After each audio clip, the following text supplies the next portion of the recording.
Dabo Swinney.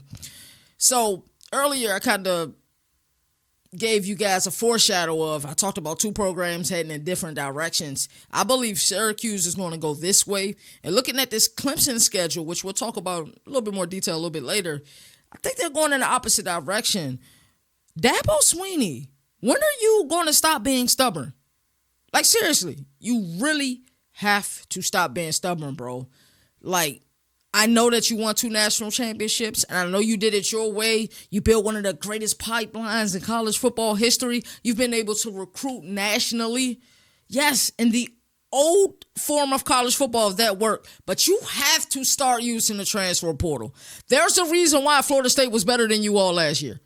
There is a reason why Louisville was better than you all last year. Those are two teams who saw opportunities. They utilized the transfer portal, and they got better. Listen, high school recruits are dope. You cannot build your team just solely on transfer portal players. Just like you can't just build your team solely on high school recruits. Look at what you get in a high school recruit.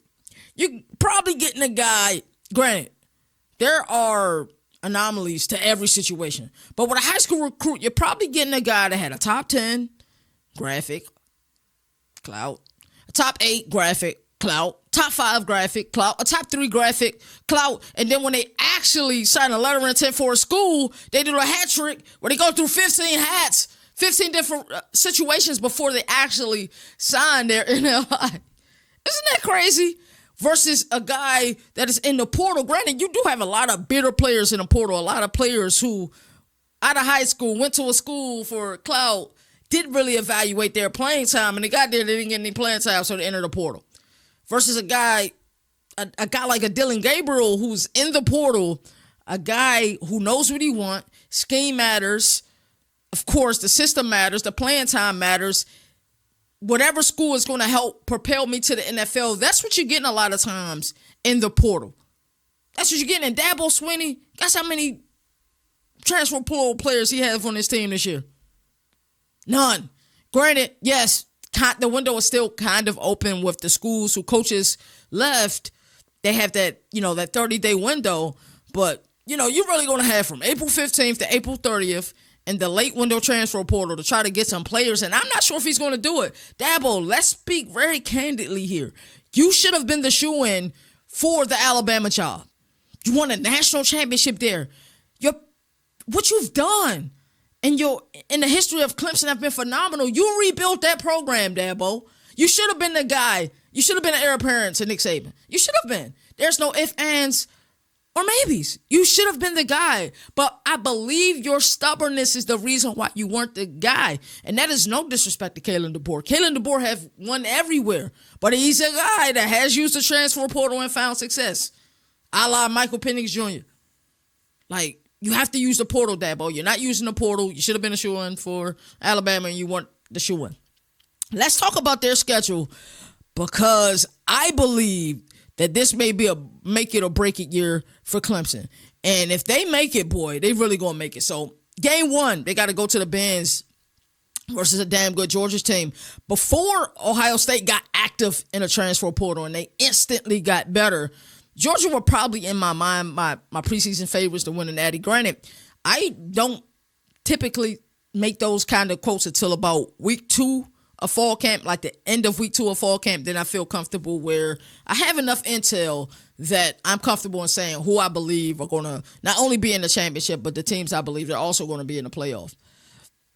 But after Ohio State did what they did, I believe they do need to get a little bit better in the trenches on the offensive line and defensive line. Just a little bit, not much. Maybe a late window transfer portal get or somebody they can get now from one of the teams who coaches left. I believe this team is on their way. And like I said, I don't make a prediction this early, but Georgia is the team I have. Carson Beck, big believer in him.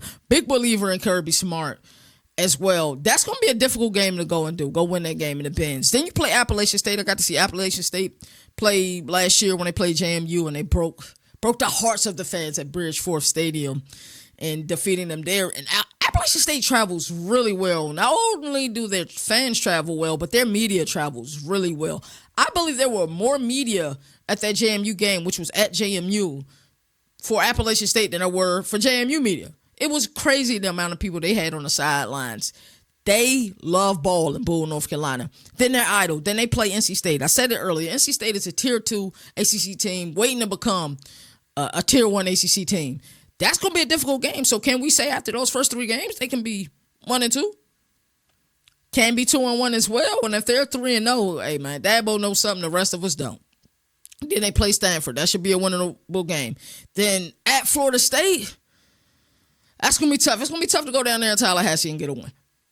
And you got to face your old quarterback in DJU. I think Alex Atkins and company is going to get him to play phenomenal this upcoming season. Then you go at Wake Forest. It's difficult to go to Winston-Salem and get a win. Dabo saw that a few seasons ago. Granted, Wake Forest was a lot better then than they are now, but they're still competitive. That'll be a difficult game. Virginia has been scrappy. Don't really know what to expect from them this year. They're idle. Then they play Louisville. How will Jeff Brown follow up on his debut in the ACC? That'll be interesting. Then they got to go at Virginia Tech. I'll be at that game. I'll be on the field. Virginia Tech is just one of them special places, man. I'm trying to tell you, just one of those special places. So that's a game they can very well lose. I know that sounds crazy. At Pitt, I said it earlier, I don't know we're going to get out of this Pitt team.